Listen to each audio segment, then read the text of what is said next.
What's up, Zach King here with a weekly video number 3. I got a question about how I make a 3D logo, so I'm going to show you.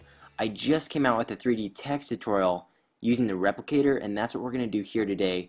Very similar, but I've got a few preferences that I like to change. So I've got my Facebook logo added to the canvas here. Turned on snapping by hitting shift so I can get in the center here. What I'm going to do is go ahead and replicating this guy. It's all messy, but that's okay. Come into your inspector, replicator tab, check 3D. Now under your shape, go to box, and we're going to change our rows to 1 and our columns to 1, and our ranks, I'm going to go back to 60. Now you're going to see what happens when I use the replicator and we're in 3D. Make sure you add a camera or get into 3D by checking this box icon right there. So what I'm going to do is rotate the replicator, and you're going to see it's a lot of layers. Now, okay, let's say we added 100 on the replicator for ranks. You could do something like that, but at that point you're not getting much detail. So I'm going to keep it around 60, 65. And what I'm going to do for the effect, though, I'm not going to rotate all the way, but let me just put it back where it was here. And what I'm going to do is go ahead and mark a place about 2 seconds into my shot. I'm going to go ahead and go to my properties, and I'm going to keyframe, add a keyframe for the position and the rotation, turn on the recording, and back it to the beginning, and I'm going to animate this guy. I'm going to do something weird, just random on the side, like starting down here like this, and then it'll rotate to our final position that we added as a keyframe.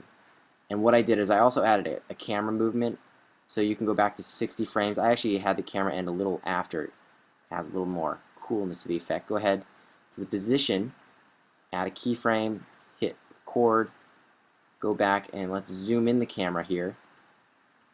You can zoom it in as much as you want, and then if you play it, backs out, and there's the Facebook 3D effect. No, it's just a logo 3D effect using the replicator, kind of a cheat.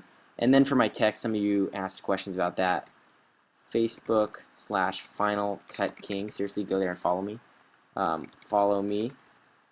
And I can do @ and what I'm going to do is bump up the size. I'm going to go ahead and center this, make sure snapping is turned on by hitting shift, and then what the effect I used was add behavior, text basic, and it was a rotate in. And so I'm going to adjust this to be a little quicker, and then the text will rotate each letter into position. And the sound I used for the big sound of the logo twisting and turning, I went to Soundtrack Pro, and you can get a sound effect. It's called stone dragging, I think. So just go to Soundtrack Pro and search stone, and it'll come up. It's one of the top 2 results. There's 2 variations, so that's the sound effect I used. And that is week 3 in Final Cut Pro Answers. Well, this is actually technically Motion 4 Answers. Check it out. I'm going to have some awesome videos coming out on the website, finalcutking.com. Go follow me on Facebook. And I also got a video coming out this week about some newer technology for MacBook Pro. I'll just give you a little hint. It's about touchscreen for MacBook Pro. It's going to blow your minds. So stay tuned. Keep the questions coming. I'll see you guys in the next video.